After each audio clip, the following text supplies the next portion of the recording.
Narayan. Jai Shriman Narayan. Jai Shriman Narayan. I pay my obeisances to my spiritual master, Srimad Jagat Guru Sudarshan Acharya Ji Maharaj. I pay my obeisances to Lord Sri Ramanuj. I pay my obeisances to our Purva Acharyas. I pay my obeisances to our 12 Alvars. I pay my obeisances to Mother Laxmi, and I pay my obeisances to Lord Sriman Narayan. I welcome all of you here physically at the Sri Narayan Dham in Durban, South Africa. I welcome those that watching this discourse locally, nationally and internationally, and I welcome in advance those that's going to be watching this discourse when it is posted on YouTube and the various groups from around the world subsequently. I welcome Mother Laxmi on day 2 of the 5th day of the Navratri celebration, day 2 on the appearance of Mother Laxmi in her original form. And I remember in Kampara Conference Center, when I was doing my Navratri there, I think in 2016. So I had coordinators running the affairs of the ashram, and they had bought or created 2 big donation boxes. So in the first 3 days of Mother Laxmi, I think they counted about 200 or 300 rand. Then on the next 3 days of Mother Laxmi, it was about 3,000 or 4,000. Then on the last 3 days of Mother Saraswati, it was back to couple hundred. This mic is making a noise. Okay. Alright, hear it, then you can cut it down. So I want to inform all of you, and I said this then, and I'm also saying it now. Mother Laxmi is spelled Laxmi.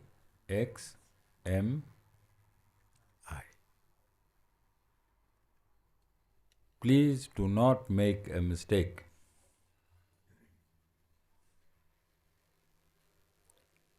And understand her as Luckmie.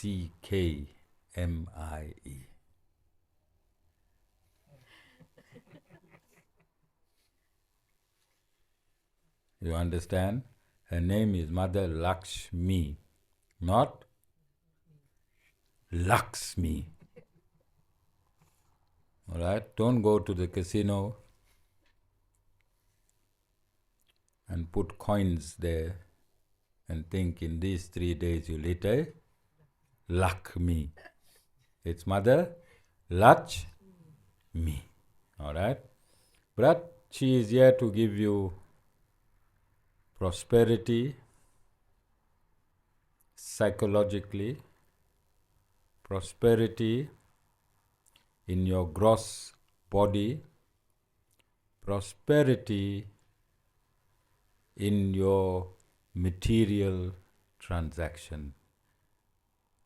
Lakshmi and prosperity does not only mean prosperous materially. She must also prosper you spiritually. Must give you spiritual prosperity.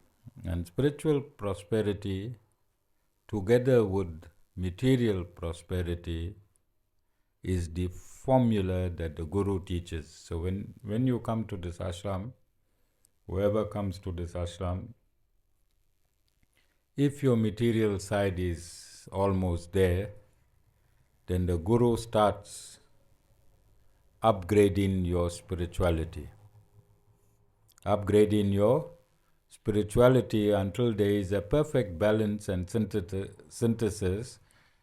You should be at early stages 50% material and 50% spiritual. You should have that conscience within you to be 50% material and 50% spiritual, and that will take you through your journey graciously. That will take you through your journey graciously, and as you move along, you start losing material prosperity by a percentage point every now and again, and increase your spiritual prosperity by the same percentage point. But for starters, the Guru balances you 50% material and 50% spiritual. So I've stated throughout this session of discourses that number one, Navratri should teach you the Guru principle. Navratri should teach you that Lord Sriman Narayan is the Supreme Personality of Godhead, and Navratri should teach you that the feminine aspect of the Supreme Lord is too numerous to count the personifications, because in Durga you have 9 personifications, in Luckme you have 8 personifications, in Saraswati you have various other personifications, so it is numerous, but these are attributes in the context in which the Supreme Personality of Godhead operates. So we want in this time, in this Navratri, to express this energy of the Supreme Lord, which is the feminine aspect of the Supreme Lord. And today being day 2 of humanity being blessed with prosperity. Humanity being blessed with prosperity. So it is in this time you take your small little contracts with Mother Laxmi, because she is here personally. You take your small little business contracts, medical insurance. We also have mental health issues, which is a reality. I saw, Avir, why are you looking at your wife? When I said mental health issues. Avir? I'm saying this in general.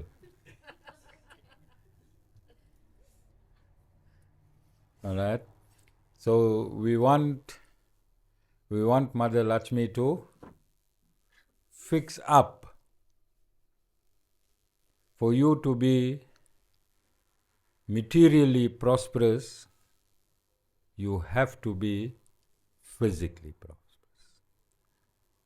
For you to be physically prosperous, you have to be mentally prosperous. And for you to be mentally prosperous, you have to be psychologically prosperous. So we need to get all of these ducks in a row. And if these ducks are not in a row, you're not going to achieve your end goal.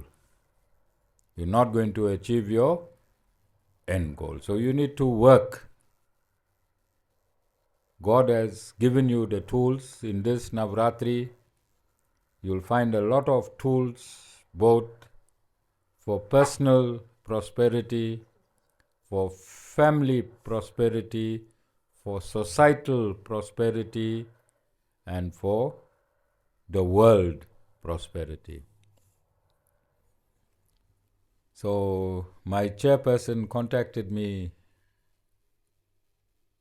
today and he said I should discuss the aftermath of Palestine and Israel. And I told him it just depends which way you're going to look at this, all right?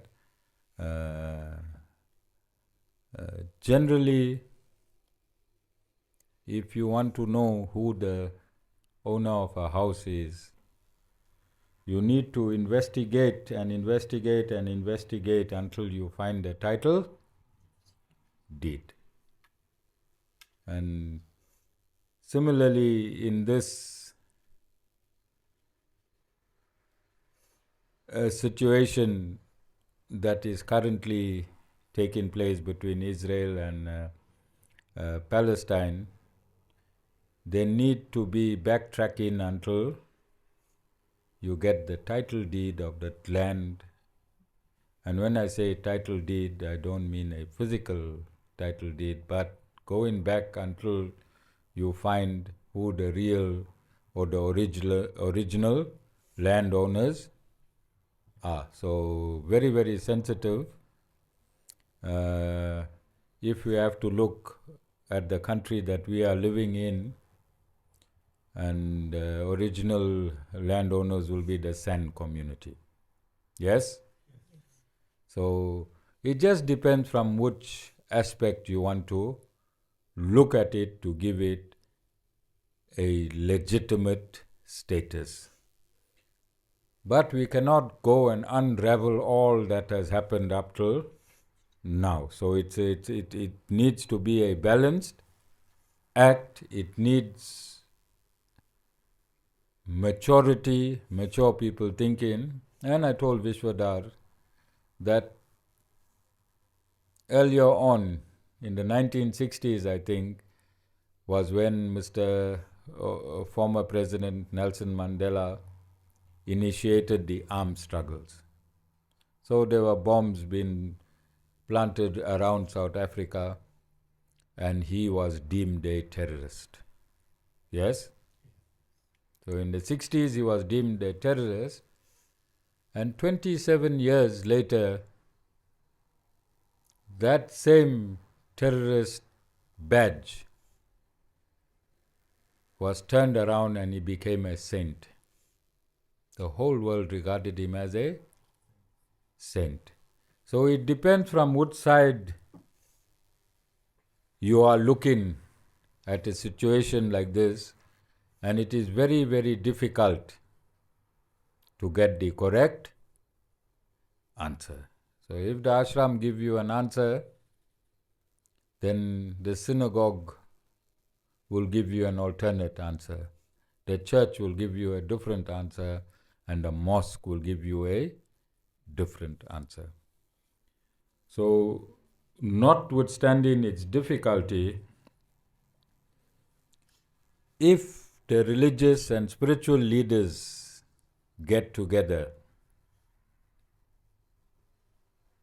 this problem can be solved instantaneously. If the religious and spiritual leaders, together with the Torah, the Bible, the Quran, get together and go back in history and find a balance, then this problem will be resolved forever. But remember, the demon in this fiasco is America. The demon in this fiasco is America. They need Israel for continuation of their fuel. And this is why they have backed Israel since inception. So I hope this has answered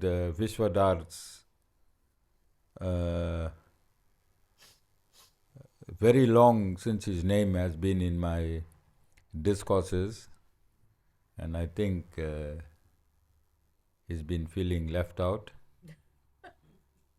Maybe he wants to enter my book, and he knows all these series are being incorporated in the book. But it was a good question and a good prodding from our chairperson, who is currently lounging in the south coast. He's on a holiday. All right? And he's so lucky to be on a holiday in Navratri. I hope next year, for the same Navratri, he could take holiday, live at his granny's house, and attend whole 9 satsangs. He is showing us he has the capacity to be on holiday during Navratri. That means he has capacity to take leave, be away from work, and be in this province. Now he is regretting, why the hell did he ever tell the Guru? Okay. So, the Guru's predictions always come true. Maybe a year later, maybe 2 years later, maybe 3 years later. And I was shown there in the back, he'll tell you 12 years ago, I predicted certain things. That time I wasn't a Guru. No more than 12 years, Sean, but 18 years ago. Yeah, 18 years ago I predicted certain things. And Sean is a great believer in my predictions. So when him and my son Sean are together, then that Sean keep telling my son Sean, hey, didn't your father say that? All right, so Sean is a great believer in my prediction, and I predicted a year ago. I made I had an interview with Mervyn Governor, and in that interview, I stated I'm trapping someone. Well, this someone went, I think on the 9th of October, on a live and said, I have now charged the Guru for defamation and crime and injury, and he read a part there that the Guru said, you are falling into my trap and you are worse than a rat. And I was charged for crime and injury just because of, or part of the message was that you are falling into my trap.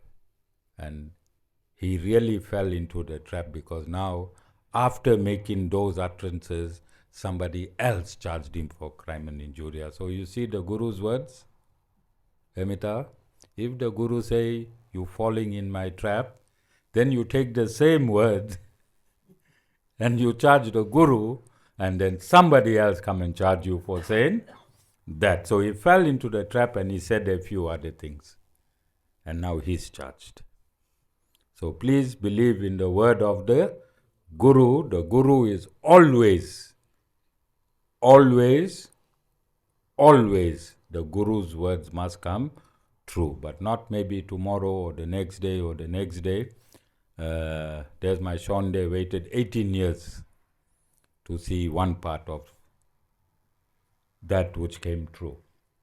So I said I'm going to incorporate the Bhagavad Gita, the Guru Gita, and the mother form of God,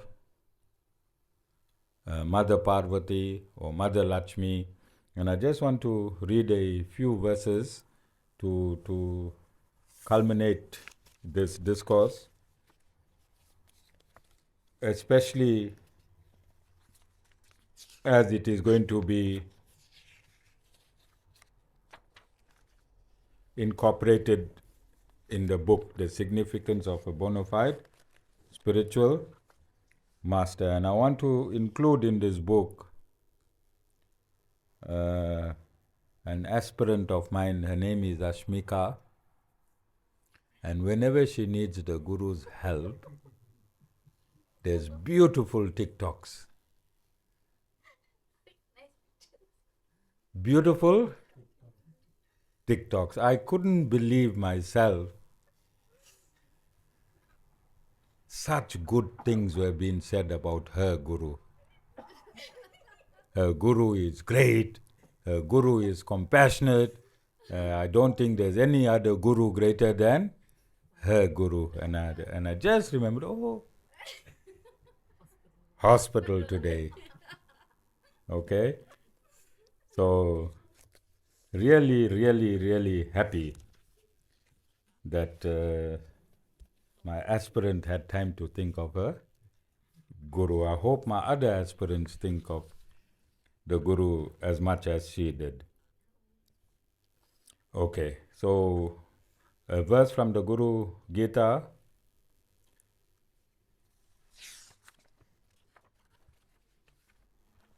The holy lotus feet of the Guru shine like two pearls, in bracket, the essence of the entire Shrutis, full stop. The Guru is the exponent of the truths of the Vedanta, full stop. Therefore, one should worship the Guru. Next verse. By the mere remembrance of whom knowledge dawns in one automatically, semicolon, he, the Guru, is one's entire wealth, full stop. Therefore, one should worship the Guru. Next verse. Those who have climbed the tree of samsara fall into the ocean of hell, full stop. Prostrations to that Guru, who emancipates all such persons, full stop. When one is faced by adverse situations, only Guru helps, just like the closest brother, full stop.